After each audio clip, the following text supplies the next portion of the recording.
The bridge is open, amid cheers from the crowd, clanging bells, tooting automobile horns, whistles from boats and mills in the vicinity, and the firing of a salute from Government Wharf.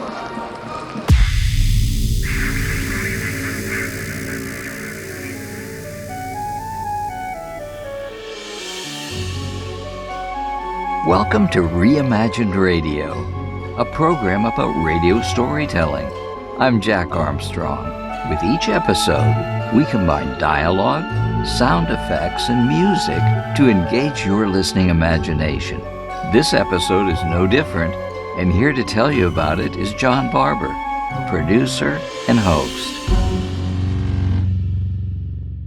Thank you, Jack. Hello, everyone. Welcome. As Jack told you, Reimagined Radio is a program about radio storytelling. But more than simply telling stories, we explore their backgrounds, histories, connections, and inspirations. This episode of Reimagined Radio, A Mighty Span, explores some early examples of dramatized news events. We offer examples from the two best radio programs of this kind, The March of Time, and You Are There. Then we create our own dramatization of the opening of the Interstate Bridge, spanning the Columbia River between Portland, Oregon, and Vancouver, Washington, February 14, 1917, an important fixture of the Portland-Vancouver community. Reimagined Radio originates from KXRW-FM, Vancouver, Washington's community radio station. We thank them for their support. And we thank you for joining us as Reimagined Radio presents A Mighty Span.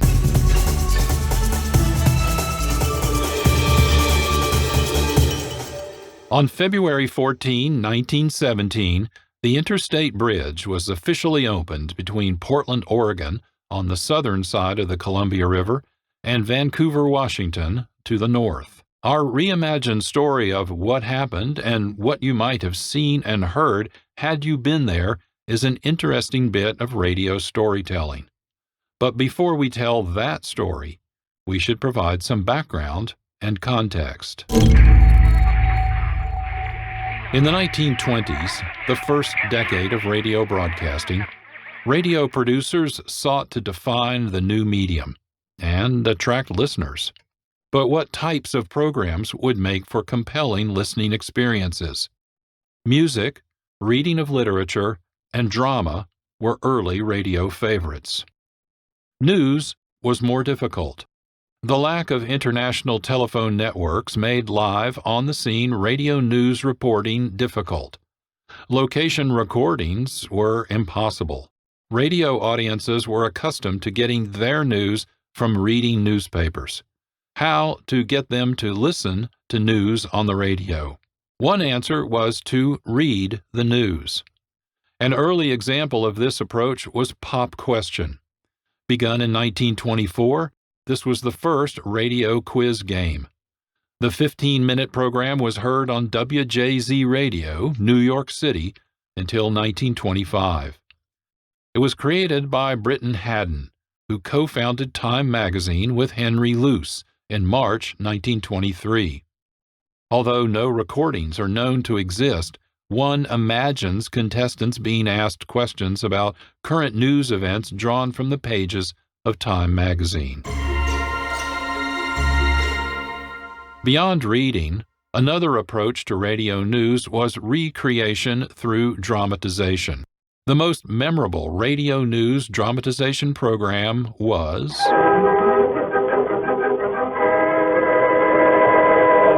The March of Time. On 1,000 fronts, the history of the world moves swiftly forward. The first episode, broadcast March 6, 1931, began with the announcer describing the intent of the program. Tonight, the editors of Time, the weekly news magazine, attempt a new kind of reporting of the news. The reenacting as clearly and dramatically as the medium of radio will permit. Some memorable scenes from the news of the week. From the March of Time, from every corner of the world come news facts about politics and science, people, time and religion, art and economics. There is one publication which watches, analyzes, and every 7 days reports the march of human history on all its fronts. It is the weekly news magazine, Time. Tonight, with the March of Time, a new kind of reporting of the news, let's review some of the dramatic events of the week. The March of Time was the pioneer news dramatization series, and it is often cited as the best such program ever to be heard on radio. The format for each episode featured between 7 to 8 reenactments of memorable news events, each 90 seconds to 4 minutes in length. A fast-talking narrator provided terse comments between the reenactments. This narrator was known as the Voice of Time. The earliest voices were Harry Von Zell and Ted Husing. The best-known voice was Westbrook von Voorhees. This excerpt from the October 5, 1934 episode features a dramatized interview by von Voorhees with Bruno Richard Hauptmann, arrested and executed for the March 1, 1932 kidnapping and killing of the 20-month-old son of Charles and Anne Morrow Lindbergh. Let's have a listen. Tonight, the editors of Time, the weekly news magazine, raise the curtain again on their new kind of reporting of the news. The reenacting of memorable scenes from the news of the week, from the March of Time. The Bronx, New York. Bruno Richard Hauptmann, you are indicted for extortion, suspected of kidnapping and murder. I am innocent. For 2 years, an aroused nation has sought the kidnapper and murderer of Charles Augustus Lindbergh, Jr. Then a fortnight ago, Bronx police arrest Bruno Richard Hauptmann, carpenter, one-time German machine gunner. Bronx County indicts him for the extortion of the $50,000 Lindbergh ransom. But still, the state of New Jersey and the nation wonder, does the evidence prove Hauptmann committed the kidnapping and murder? The handwriting on the first ransom note, left on the windowsill of the baby's room the night of the kidnapping, has been identified in the criminal laboratories of the Department of Justice as your handwriting. I do not know anything about it. In your house was found a German-American dictionary, with the pages turned down where appeared the most difficult words from that note found on the crib. I am innocent. The ladder used to enter the Lindbergh nursery was constructed from lumber taken from a lumber yard in which you once worked. I do not know. I was never in Hopewell. A keg of nails exactly like those which held the ladder together was found buried in the earth of your garage. I know nothing about it. It is believed that the person on that ladder wrenched his leg when it broke. You limped on a bad leg all the summer after the kidnapping. It is varicose veins I had. Your footprints correspond to the imprints left beneath the baby's window that night. I am innocent. I know nothing about that. On the night of the kidnapping, did you meet a man named William C. Dennis on a road near Hopewell? And did you borrow from him a tire pump? That man claims you did, Bruno Hauptmann. I never saw him. A chisel found near the Lindbergh home bears the same trademark as the tools found in your garage. I know nothing about it. Bruno Richard Hauptmann, in the trunk in your house was found a detailed road map of the country around Hopewell. I know nothing about it. Do you know, Bruno Hauptmann, that whoever received the ransom money identified himself by 2 special pins taken from the baby's crib and a child's blue sleeping suit? Do you know that $49,000 out of the $50,000 ransom money have been traced to you? The man Fish, who died in Germany, gave me the money. I am not guilty. I will be able to explain everything. I know nothing at all about the Lindbergh kidnapping. I am a decent man. I ask the world to withhold its judgment until the case is over. Now, here's a sample from the January 18, 1937 episode of The March of Time about the arrest and trial of Frederick E. Peters on charges of forgery and fraud. Peters impersonated famous persons to buy expensive items, always writing checks for more than the sale amounts. He pocketed the change from his purchases and disappeared, eluding arrest for 30 years. This week in the New York courtroom of U.S. Commissioner Garrett W. Cutter. Will the clerk please read the charges? Federal Court of New York. Charges of impersonation of federal officials and others, of forgery and fraud, are hereby preferred against one Frederick E. Peters, alias Alfred E. Smith, alias George Bernard Shaw, alias Ulysses S. Grant III, alias William Randolph Hearst, alias Charles Evans Hughes, alias Woodrow Wilson Jr., alias John Jacob Astor, alias John... This week Back into custody at last comes the kindly, distinguished gray-haired man who for 30 years has evaded police in 13 states and 2 score cities, whose impersonations of the great and near great have cost U.S. merchants unknown thousands. One for Frederick E. Peters, the title of the nation's most extraordinary impersonator. This week, making a rare appearance under his own name and held in $15,000 bail to face a 30-year sentence, comments impersonator Peters. I suppose it had to happen someday, but I'm sorry Mom had to find out. And as a relative of Frederick Peters in Ohio, we're sorry to hear Frederick's in trouble, but we're glad to know he's alive. Not long ago, Fred's ma got a telegram saying he was dead and asking for money to bury him. If you ask me, old Fred sent that telegram himself. 1937 marches on. As communication between distant parts of the world became more practical, the march of time dramatizations were replaced by live actualities, news reports and interviews provided by Time reporters. In 1945, the March of Time series ended. 2 years later, in 1947, another program of dramatized news events, CBS Is There, picked up the legacy of the March of Time and carried it forward. Created by Goodman Ace, noted for Easy Aces, a long-running serial comedy, early episodes of CBS Is There began with the announcer intoning, Columbia asks you to imagine that our microphone is at this famous event. All things are as they were then, except for one thing. CBS Is There! The program name was changed to You Are There, May 2nd, 1948. Each episode relied on verified historical facts, sound effects, and the professional CBS News staff. John Daly, Richard C. Hotelet, and Don Hollenbeck, noted for their overseas reporting for CBS during World War II, and other distinguished reporters described what they witnessed on scene. For example, here is a sample from Episode 2, The Storming of the Bastille, broadcast July 14, 1947. The Bastille is a medieval fortress in Paris, used as a political prison by the French monarchy in 1789. Revolutionary citizens captured the Bastille on July 14 that year in protest of royal authority and the monarchy's abuse of power. Paris, July 14, 1789. CBS Is There. This is John Daly in Paris. I'm standing outside the sentry booth in the square in front of the Bastille on this sweltering hot day of July 14, 1789. More than 50,000 citizens have been kept waiting here since 10 a.m. Paris time, 5 a.m. New York time, by the Marquis de Launay, governor of the Royal French Prison Fortress. The crowd is demanding that the governor surrender the Bastille so that the people may have the arms inside to defend themselves against the king's mercenary troops who are at this very moment surrounding the city. The people of Paris are angry and restless. After years of indignities, hardships, and a struggle for a voice in their own government, King Louis XVI called a National Assembly at Versailles to write a new constitution. The hopes of the people for recognition were raised high, only to be rudely shattered a few days ago when the king suddenly, without warning, threw 30,000 troops around Paris, mostly foreign mercenaries, and threatened to suspend the National Assembly by force. The people are boiling with anger at this betrayal of their hopes, and they are also desperately afraid that the king's troops may invade the city, or at the very least attempt to force them into submission by starvation.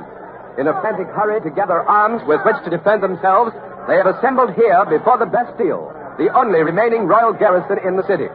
4 times they have sent delegations inside to demand its peaceful surrender of the governor. 3 times they have returned not only empty-handed, but also with a warning to disperse. Now, the 4th and what may be the final delegation has been inside the Bastille for over an hour. If the governor still refuses, there's no telling what may happen. The people don't want bloodshed, but they are grimly determined to have arms and the Bastille, which to them is a symbol of tyranny. And they're carrying every conceivable kind of weapon right now that they've been able to lay their hands on. I can see pikes and sticks and hatchets. Others are carrying axes and old swords, and a few even have muskets, which they seized this morning from the Hotel des Invalides. There are also several cannons, but whether they can take the Bastille is another matter. I've asked a young Parisian lawyer to tell you what he thinks about that. His name is Jacques Danton. He's standing by the sentry booth with me at the foot of the outer drawbridge. The booth, by the way, is empty. The guard was taken away by the people earlier, enabling us to set up our CBS equipment here. Monsieur Danton, oui. The Bastille is surrounded by 2 moats. It has a 10-foot stone wall, a garrison of Swiss mercenaries and old French soldiers, and it literally bristles with cannon in the towers. Now, if the governor refuses to surrender, it would seem almost impossible for the people to take it. The walls of the Bastille, monsieur, are no stronger than were the walls of Jericho.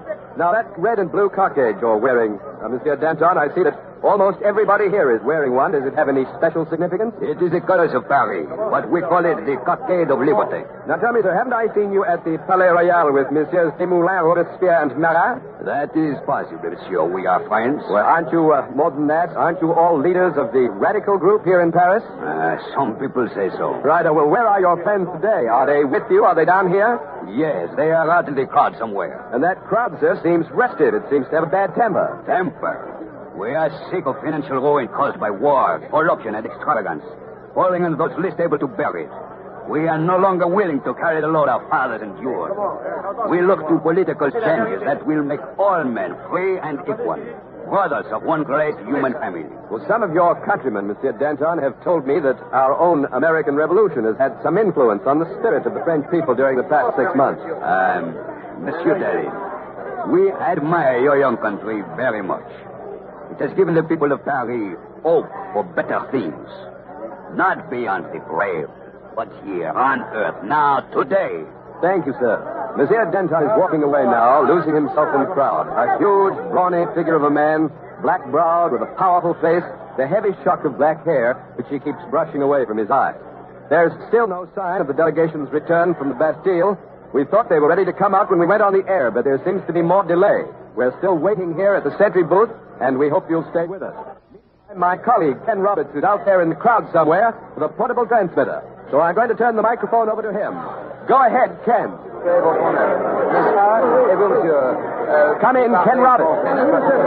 This is Ken Roberts. I'm standing approximately dead center of the Place de la Bastille, right in the very heart of this massive mob of people. It's hot here. The heat here is terrific. The temperature must be at least 110. Regardless of what happened here this afternoon, July 14th will probably be remembered by the people of Paris as the hottest day of the year. The crowd here around me stretches way back up the Rue Saint-Antoine as far as the eye can see, into the very heart of Paris. There are all kinds of people here, shopkeepers, middle-class citizens, and many of the city's 200,000 beggars. There are even some women and children. Most of them are poorly dressed and undernourished, reflecting the conditions under which they've been living for so long in these narrow, crooked, and dirty streets of Paris. They're standing and moving about in small groups. Some are hanging out of the windows bordering the square. I've been looking around here trying to find some people who can speak English, but I haven't had much luck except for one man. His name is Monsieur Latude. Monsieur Latude, it's rather unusual for anyone in Paris today to speak English. Have you lived in England? Is that where you learned it? No, monsieur. I learned English in the Bastille. In the Bastille? Oui, I was a prisoner there for 35 years. 35 years in prison? You are astonished, monsieur. Well, yes, you didn't tell me, Monsieur Latude. I had no idea. And I asked, how did it happen? Why were you in there? I was charged with insulting Madame de Pompadour. She was the favorite of King Louis XV. Well, did you insult her? No, it was not true, but what can one do against the king's lettre de cachet? Lettre de cachet? Isn't that the paper the king signs committing a person to the Bastille without trial, evidence, or judge? Oui, monsieur, that is the lettre de cachet. The king signs it in blank, and he leaves the name of the victim to be filled in. And then he gives these blanks to his friends to use as they see fit. Is that it? That is it, monsieur. Now put yourself in that place. If anyone tries to make love to your wife or annoys you by loud talk at a dinner party, all you have to do is just write in the offensive person's name, hand it to the authorities, and voila, that is the last you hear of him. Well, is that all you did, Monsieur Latude? Is that why you spent 35 years in the Bastille? For nothing? For nothing, monsieur. Well, Monsieur Latude, what is it like inside the Bastille? How do they treat you in there? That is a long story, monsieur. But I will tell you one thing. Once they put me into a dungeon. The cell was covered with a foot of water. I was chained to the wall, and they kept me there for 40 months. Oui, the Bastille is it should be destroyed. La Bastille! I understand how you feel, Monsieur Latude. Now tell me, please, who was it who taught you English in the Bastille? It was another prisoner, Major White from Ireland. He is still in there. You see, I escaped. You escaped?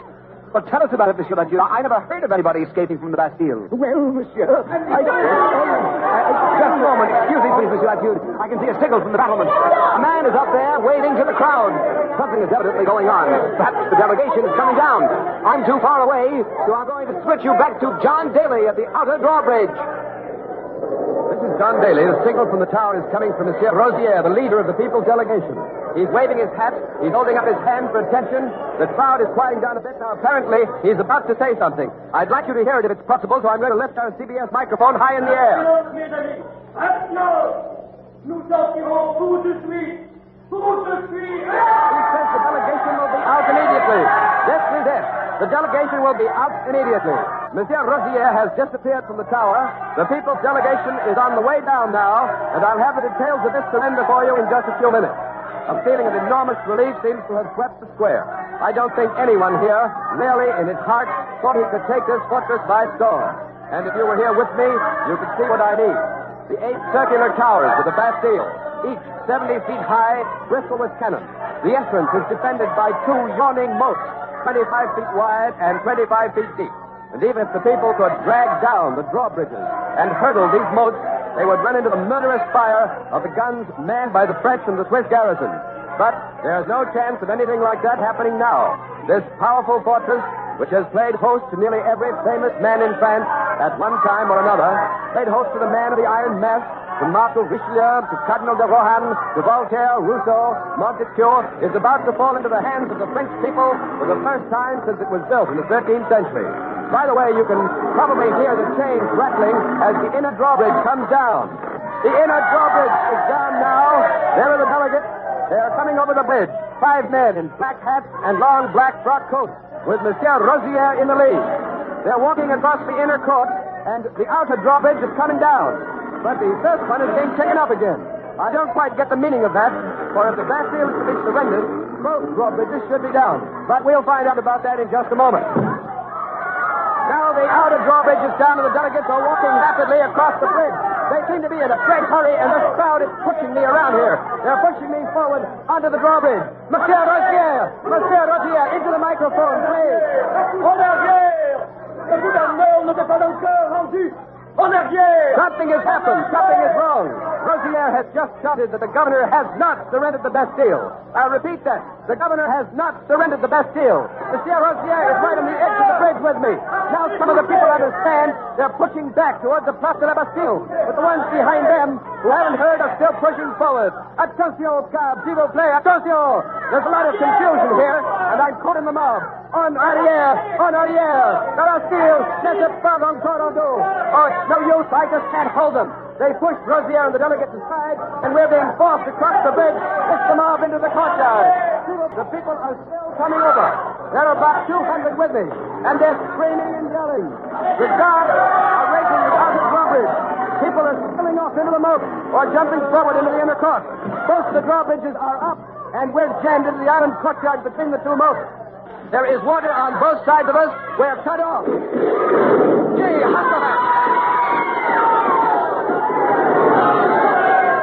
the gunner has turned the gun to the Bastille, and the people here in the court, they're helpless. So am I. If these bridge members don't stop those bullets. He's shooting them down like cattle. Men, women, falling, screaming. This is horrible. The mob in the square outside can't do a thing. They can't get to us. They've opened fire on Bastille, though, but their fire is useless. The bullets are smacking into these bridge timbers like solid hail. We're trapped here between the 2 drawbridges, but at least a couple of our men are up hacking away at the chains of the outer bridge. The people are being massacred, cut down. They're all on the ground, turning, twisting in agony. They're killing them, all of them, every one of them. There's hardly a person standing up. This is unbelievable. I can't believe it. It's ruthless, inhuman. Our only hope now is to get the outer drawbridge down and get some help from outside. 2 of our men have gotten up on that drawbridge, as I told you, and they're hacking away at those chains. You can hear it probably. They cut it through. There it goes. The outer drawbridge is down. The outer bridge is down. And the mob from the square is coming across to help us. They're pouring in by the hundreds, by the thousands. The Bastille is stormed. The people are storming the Bastille. The people are firing up at the parapet, trying to pick off those Swiss guards. The bullets are flying all around us. Oh, that was close. The Frenchmen are shooting at the Bastille from across the square and up on the rooftops. The garrison, the guards are answering with volley after volley of fire from the fortress. I can see some wagons now loaded with hay, and the people are bringing them up here. They're going to set fire to the governor's house here on the island between the two drawbridges, and they're doing it. There are 3 cannon. 3 cannon are being wheeled into place. The people must have taken them this morning from the Hotel des Pavillons. They're training them on that inner drawbridge. They're going to blast it down. The governor's house is starting to burn. Smoke is curling up from it, and now our cannons are in position. They ought to go off at any minute. No, something's changed. The firing inside the Bastille seems to be slacking off a bit, but the people out here are still firing. They're mad with rage at the sight of the bodies of their own people who were shot down by the governor. Now the firing from inside seems to have stopped. The governor's house is burning, though, a flaming inferno. Smoke is shooting up in big billows. Oh, someone in the parapet is waving a white flag. He's shouting something. I can't hear what he's saying. There's too much racket. But the drawbridge, the inner drawbridge is coming down. The bridge is down. The Bastille is really surrendering this time. The gates are being opened. The people have stopped firing, and they're going wild. They're springing over the bridge into the fortress. I can't follow them, but Ken Roberts is coming up with his portable transmitter. Go ahead, Robert. This is Ken Roberts. I'm inside the Bastille in a huge inner courtroom, quite high. I'd say about 20 feet and 40 by 40 in length and width. There are no lights, no windows, a stone floor and walls. Fine torches stuck into the walls cast an eerie light over the wild confusion going on in here. The people are still pouring in. Some have seized the keys and already gone down into the dungeons to release the prisoners. The mob in here is shouting threats at the terrified garrison. The soldiers have lined up on 2 sides. Old French soldiers on the right, Swiss mercenaries on the left. They're all trembling with fear. They're shouting at the top of their lungs, "The Bastille se rend! The Bastille se rend!" The Bastille surrenders. The governor is in the middle of the room, surrounded by the mob. He's wearing a gray frock coat, a red cross of Saint Louis, no hat. Somebody's just snatched his gold-headed sword game from him, but the governor is taking it all. He's standing there, grim and defiant. He's got a lot to pay for. The brutal massacre of those people out there in the courtyard. Now I've worked my way up to one of the old French pensioners, and I'm going to ask him why the Bastille surrendered. Monsieur, pourquoi la Bastille s'était rendue? Nous l'avons forcé. Nous n'avons pas tiré sur nos frères. C'était les mercenaires suisses qui ont tiré. He says it was the Swiss guards who fired. The French soldiers refused to fire on their own people. They forced the governor to surrender. Le gouverneur voulait décharger son pistolet dans notre poudre. Il voulait faire sauter la Bastille. Nous l'avons empêché. He says the governor wanted to blow up the Bastille, but they stopped him. And now the mob has seized the governor and the soldiers. They're dragging them out of the Bastille. Monsieur Rosière, est-ce que vous les emmenez? L'hôtel de ville, pour répondre de ses crimes devant le tribunal du peuple. They're going to take the governor and his soldiers to the Hotel de Ville to be tried before a people's court. Just a moment, there's a prisoner. The first one. He must be a prisoner. He's old, very old. His hair is down to his feet, and it's white, completely white. I can see where the chains have been cut from his ankles. He's dragging a chain with him. He's blinking. He's holding his hand above his eyes. I guess he's not used to the torchlight. I'm going to speak to him. Votre nom, monsieur? Votre nom? Monsieur est parvenu. Quel âge avez-vous, monsieur? J'ai 90 ans. He is 90. How long in prison, monsieur? Combien de temps avez-vous passé à la Bastille? 30 ans. 30 years in prison. Je vous félicite, monsieur, de votre libération de la Bastille. Merci, monsieur. Et qu'est-ce que Louis XV et Madame de Pompadour diront de ça? I congratulate Monsieur Tavernier on his release, as he says he wonders what King Louis XV and Madame Pompadour will say. Both have been dead for at least 15 years. Now I'm going to ask him how many prisoners there are on the Bastille today, but not himself. Monsieur, combien de prisonniers y a-t-il? Bouchard, Bernard, Daroche, Antoine Pulada, de White, le comte de Sodelage, la Corrèze. Oui. Combien d'autres? C'est tout. This is incredible. Monsieur Tavernier named 6 men. Counting himself, that makes only 7 prisoners in the Bastille at the time of its fall. This is John Daly again at the sentry booth by the outer drawbridge. I've taken the air away from Ken Roberts because I've just been informed by our CBS studios here in Paris that the news of the Bastille's fall has already reached the king and his troops in Versailles, and we'll switch out there in just a moment. First, a last look at this turbulent scene. Part of the mob is dragging the governor and his garrison up the Rue Saint-Antoine to the City Hall, the Hotel de Ville. The people here are rolling barrels of gunpowder and cannon across the bridges. They're passing out guns, thousands of them taken from the Bastille arsenal. They're working feverishly against time because they're desperately afraid of the king's reaction. But now, for an on-the-spot account of that reaction, I switch you to Versailles, Harry Mubble reporting. This is Harry Marble in Versailles. King Louis XVI has just ordered his troops withdrawn from around Paris. The order was issued just a few minutes ago, after His Majesty was informed of the surrender of the Bastille. The king was in the palace when the Duc de Liancourt, a member of the royal household, brought him the news. When de Liancourt told the king that the Bastille had been stormed, His Majesty inquired, "Is this a revolt?" And the Duke replied, "No, sire, it is a revolution." The king then, without his usual bodyguard, without even his hat, but accompanied by his two brothers, ran out of the palace to the National Assembly on the edge of the palace grounds. There he made an unprecedented appeal to the National Assembly.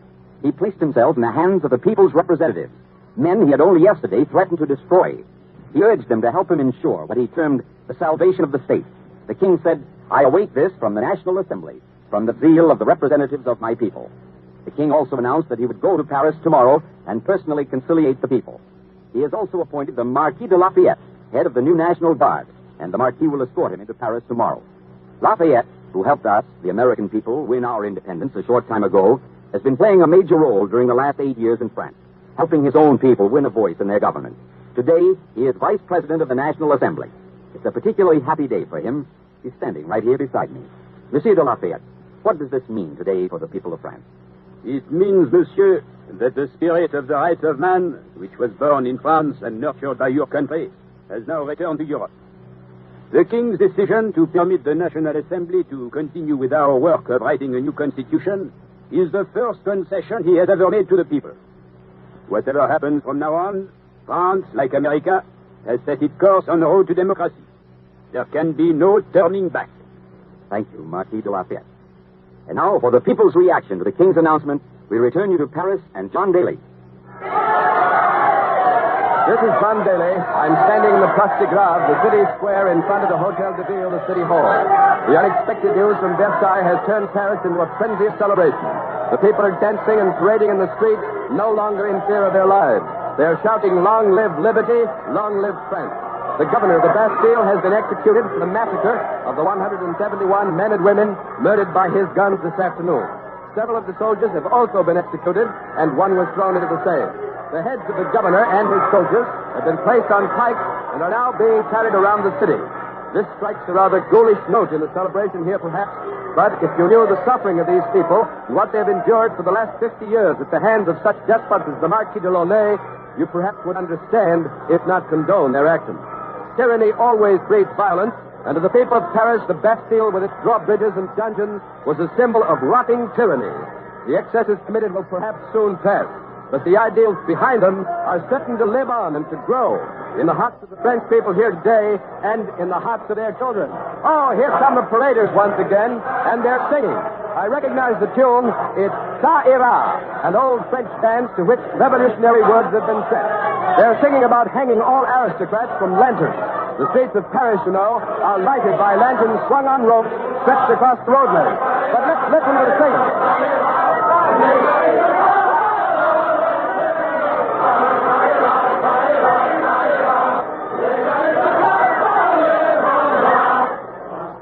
The young women in the crowd is waving a large key, a very large key. One moment while I ask her what it is. Mademoiselle! Qu'est-ce que c'est? La clé de la Bastille! Oh, she said it's the key of the Bastille. And she says she's going to give the key to Lafayette tomorrow when he arrives in Paris. Au Marquis de Lafayette. Il la donnera au général. Quel général? Washington! To Washington, our General Washington and Lafayette's former commander. She's going to give the key of the Bastille to Lafayette, so that Lafayette may present it to our own first President of the United States, His Mightiness George Washington. The crowd is still singing. I hope you can hear them. They're singing that song with the country of the fire, on this 14th day of July, 1789. The day that will undoubtedly go down in history.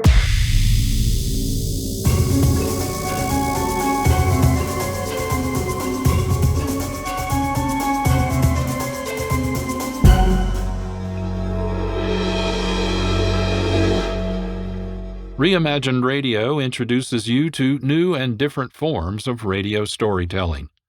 The Fusebox Show is one you should know about. Fusebox.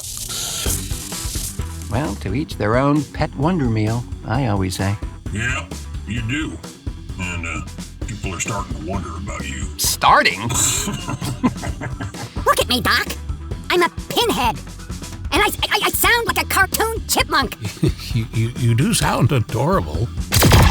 Catch Fusebox the first Wednesday of the month at 12:30 p.m. here on KXRW 99.9. Learn more wherever you get your podcasts or at the Fusebox Show website, thefuseboxshow.com.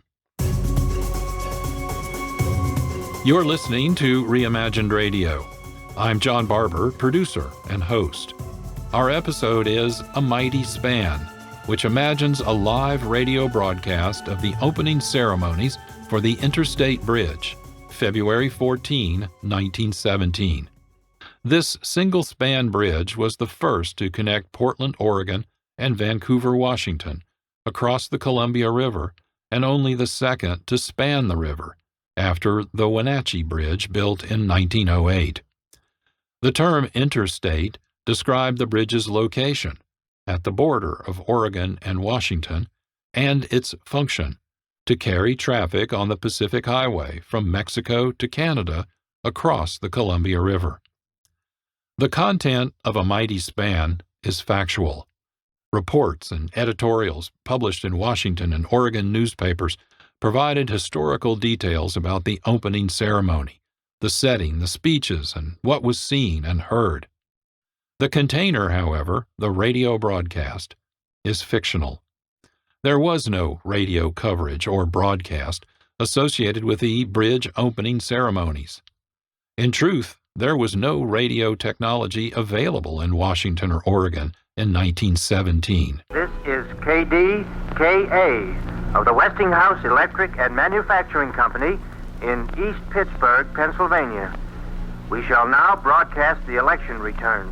Operated by engineer Frank Conrad, KDKA became the first licensed radio station in the United States, October 27, 1920.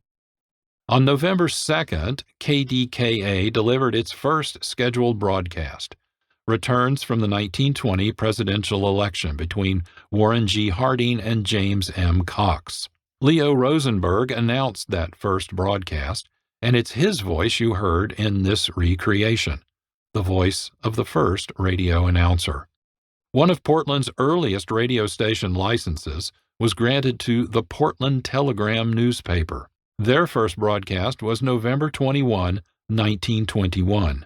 The Oregonian was granted the 98th radio license issued in the United States and began broadcasting as KGW on March 22, 1922.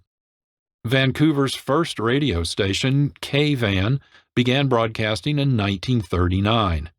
Singer-songwriter Willie Nelson was an announcer for a short time before launching his musical career. Inspired by the March of Time and You Are There, Reimagined Radio conceived A Mighty Span as a live radio broadcast from the lift span of the Interstate Bridge, where a temporary platform was erected in the roadway. State and local leaders delivered speeches there. The ceremonial ribbon was cut. The bridge was officially opened. Automobiles and pedestrians moved across the new bridge, back and forth between Oregon and Washington.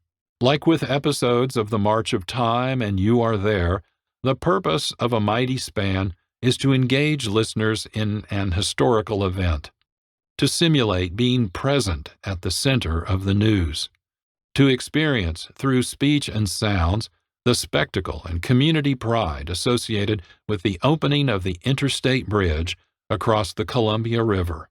Let's listen to A Mighty Span. This is your announcer on the Interstate Bridge. Today, Wednesday, 14 February 1917, this new bridge will be officially opened. This will close the final gap in the Pacific Highway, running from British Columbia through Washington and Oregon, and then onward through California, ending at the Mexican border. Construction on the Interstate Bridge began in 1915 with bond monies approved by voters of Multnomah County in Oregon and Clark County on the opposite shore in Washington. Today, less than 2 years later, the bridge is finished, at a cost of $1,700,000, including the approaches, lights, fences, and other features. It is a dismal morning. Gray clouds hover overhead, but crowds have been gathering all morning at both the north and south ends of the Interstate Bridge, the first to span the mighty Columbia between the cities of Portland, Oregon and Vancouver, Washington, and only the second to span the river since the Wenatchee Bridge, completed in 1908. It is 11:30 now. The opening ceremony will begin shortly. Our microphones and mobile reporters stand ready to provide you in-person listening experiences of this historic event. A mobile unit is at the Oregon end of the bridge to the south. Reporter Cameron is there. What can you tell us, Cameron? Thank you. As you say, I'm at the south end of the bridge, just near its landing on Hayden Island. Thousands of people are gathered here, and nearly 300 automobiles backed up for more than a mile, and they're all waiting to cross the river on this new bridge. The crowd here is joyous for the bridge to open, but perhaps more so for it to replace the aging and struggling ferry service operated by the Pacific Railway's Power and Light Company. The ferry, City of Vancouver, has been overcrowded, and citizens in both Portland and Vancouver have long advocated for a bridge to connect their cities and states. Today, that dream will be realized. Oh, in the distance, we can hear the Portland Police Band marching up to lead the procession across the bridge. Thank you, Cameron. This is indeed a joyous day for Oregon and Washington, as the dream of the last half-century is realized, and these two states are linked. The new bridge is 3,538 feet in length across the river's main channel. It is comprised of 13 steel spans, with 3 measuring 275 feet in length and the remaining 10 measuring 265 feet. One of the 275-foot spans can be lifted upwards 136 feet between towers, providing clearance for river traffic below. The steel bridge was built atop pile caps, concrete slabs surrounding the tops of wooden pilings driven into the bedrock at river's bottom, approximately 70 feet below. With me now is Mr. Joseph, Superintendent of Construction for Porter Brothers, McCreary & Willard, the company who constructed this marvelous bridge. Mr. Joseph, you must be feeling mighty proud of yourself right now. I will breathe a big sigh of relief today at 1 o'clock when the bridge opens to traffic. That means my responsibility for the bridge is over, and that it has been accepted by the Bridge Commission. Mr. Joseph, you were responsible for supervising the making of 16,696,000 pounds of steel for the Interstate Bridge, floating it across the river to the construction site, and its incorporation into this magnificent structure. All this you accomplished without an accident, and at a tremendous cost savings to the citizens of the counties at either end of the bridge. How did you manage this? Well, sir, this bridge is an important building project, as people will depend on it every day from this day forward. It is an honor to be involved in the realization of this dream. Thank you, Mr. Joseph. Let us go now to the north end of the bridge, where it joins the downtown streets of Vancouver, Washington. Reporter Carrie Phillips is there. Carrie, what can you see and hear from your vantage point? I am standing at the north approach of the Interstate Bridge, just next to the handsome granite drinking fountain erected here by the Daughters of the American Revolution and the Sons of the American Revolution in Washington. The monument was erected in the memory of the pioneers of the Oregon Trail and was completed just days before today's bridge opening ceremony. Around me are several thousand people and nearly 200 automobiles lined up all over downtown Vancouver, awaiting their turn to drive across this new bridge. The docks in the streets are crowded with onlookers. 2 companies of soldiers from the Vancouver barracks are gathered here. In the distance, perhaps you can hear the North Bank Band. Thank you, Carrie. Our listeners may wish to know that the paved roadway of the Interstate Bridge is 38 feet wide, with a 5-foot wide walkway. This is believed wide enough to accommodate traffic in both directions. Down the middle of the roadway is a dual-gauge track bed to accommodate the different track gauges of the Portland and Vancouver streetcar lines. Before the bridge, Portland offered a Vancouver streetcar line which ran to Leyden Island. From there, passengers boarded a ferry owned and operated by the streetcar line and continued across the river to Vancouver. Now, the electric streetcars will run throughout the day, back and forth across the Columbia River. The ceremonies are scheduled to begin promptly at 12:30. E.E. Beard is the master of ceremonies. Just now, I can see some activity at the Vancouver end of the bridge. Carrie, what can you tell us? Led by 2 companies of soldiers from the Fort Vancouver barracks, people and automobiles are beginning to proceed onto the bridge, moving their way towards the lift span. The North Bank Band provides popular tunes, and the mood here is quite excited. The signal has been given. Crowds of people and automobiles are moving on to the Interstate Bridge from both ends. What can you tell us from the south end, Cameron?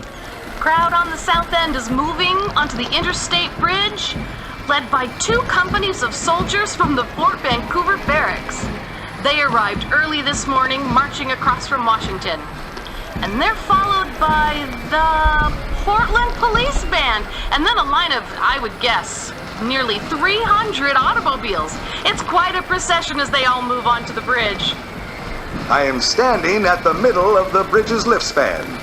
This point is the boundary between Washington and Oregon. A temporary stage has been erected here. Stretched across are 2 ribbons, secured in the center by a bow. The bridge itself is decorated with many flags. They provide a festive air to an otherwise gray day. I can hear the bands approaching from the north and south. The bridge is filled with people walking. There are so many, they fill the entire width of the roadway. People begin to gather here, crowding around the platform, anxious to see and hear. Mr. E.E. Beard, Master of Ceremonies, steps onto the platform.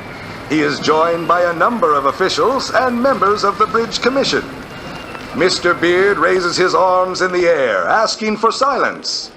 He welcomes the crowd and introduces Governor James Whitcomb of Oregon, Portland Mayor H. Russell Albee, and Vancouver Mayor Milton Evans.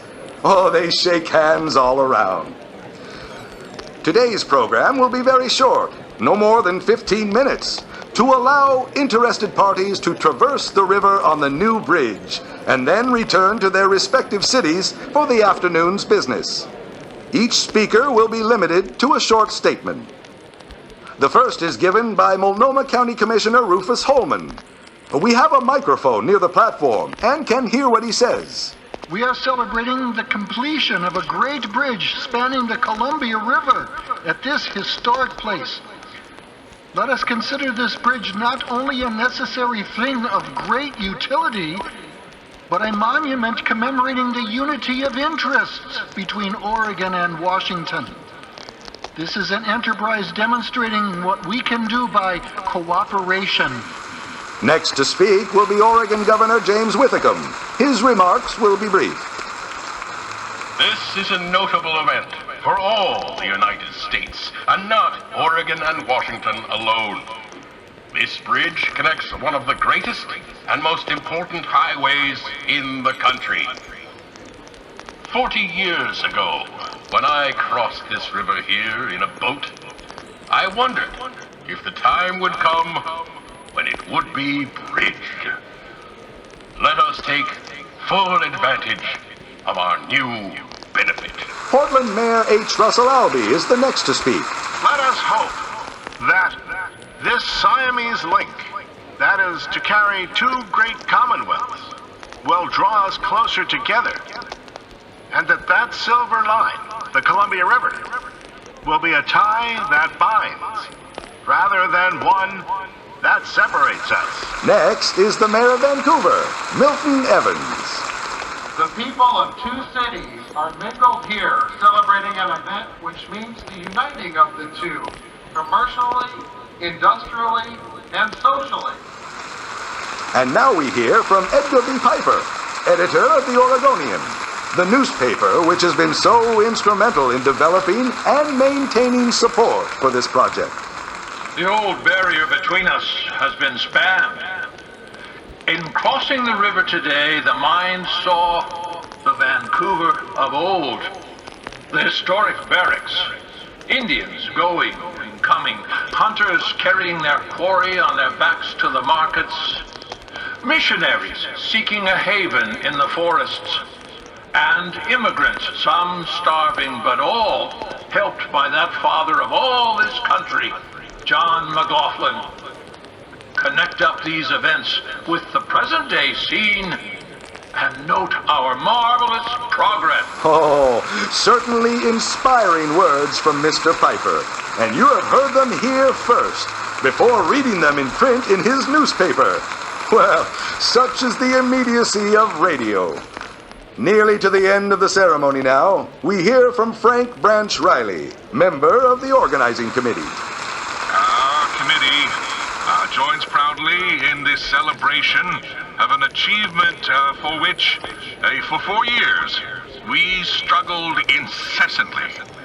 Now, at the same time, we today realize that no longer are we needed to persuade suspicious legislators and unimaginative taxpayers that this bridge shall immeasurably add to our wealth and importance.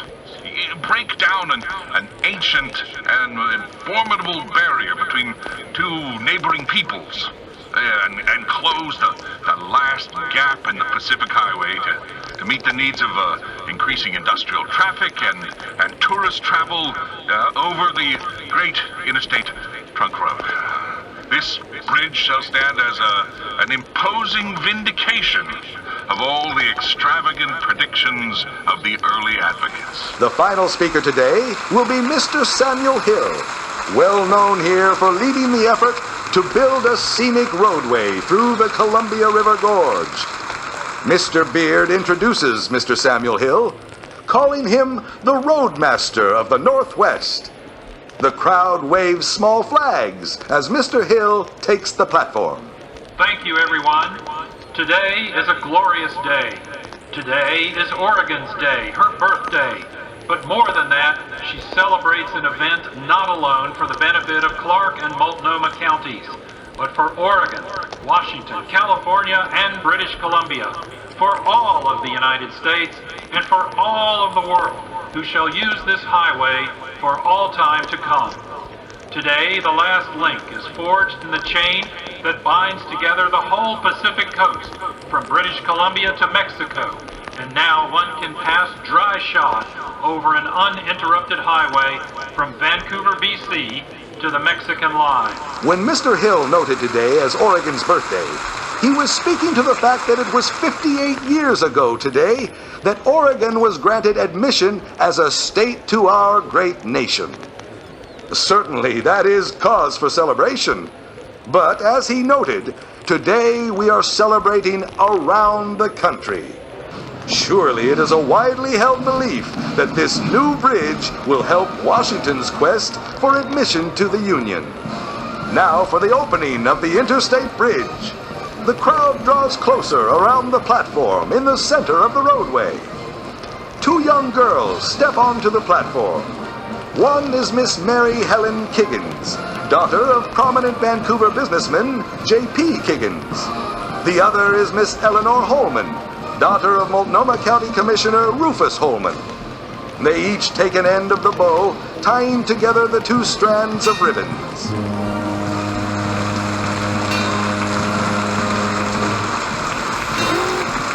As Commissioner Holman rings the bridge bell, both young ladies pull their ends of the bow. The ribbons fall aside. At the same time, Miss Louise Miller, daughter of Clark County Commissioner Abe Miller, and Miss Enid Carson, daughter of Clark County Commissioner M.E. Carson, and Walter H. Evans, Jr., son of District Attorney Walter H. Evans, and Arnold Muck, son of Multnomah County Commissioner A.A. Muck, pull ropes that hoist flags atop the lift span. Well, no doubt it will be crowded late into the night by thousands of persons wishing the distinction of having crossed the new bridge on the day of its opening. Oh, the overcrowded ferry boat, struggling for years with problems, toots a mournful salute. The ferry will close today. Its business ended with the opening of the new Interstate Bridge.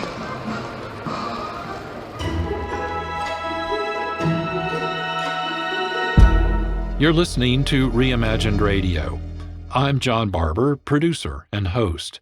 With each episode, we explore radio storytelling using voice, sound effects, and music. It's a mechanical pig, one of two said to exist in the world. Have you seen the second one? Smoke comes out! Black smoke drifting over the city!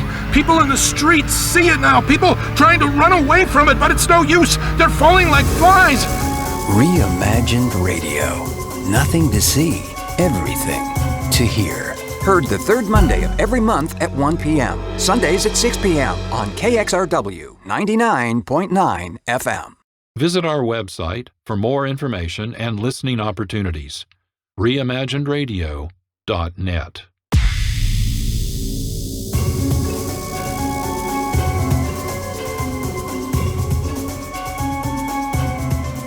This is Reimagined Radio. Our episode is A Mighty Span, a recreation of events surrounding the opening of the Interstate Bridge, spanning the Columbia River between Portland, Oregon, and Vancouver, Washington, February 14, 1917. To provide context for this bit of radio storytelling, we reviewed examples of how early radio producers, faced with technological challenges, providing news reports to listeners, created dramatic recreations of important events. I hope you enjoyed our episode. This is a production of Reimagined Radio. Content curation and script by John Barber. Music composition, sound design, and post-production by Marc Rose. Graphic design by Holly Slocum Design. Our announcer is Jack Armstrong. Reimagined Radio is produced with support from KXRW-FM, Vancouver, Washington's community radio station. This is John Barber, producer and host. Thanks for listening. I hope you'll join us again as we continue exploring radio storytelling. This has been a production of Reimagined Radio. Our radio broadcasts are heard on local, regional, and international community radio stations. For on-demand streaming, point your browsers to our website, Reimagined Radio, that's all one word, no punctuation, .net. Thank you so much for listening, and please join us again for another episode of Reimagined Radio, where we'll continue our exploration of radio storytelling.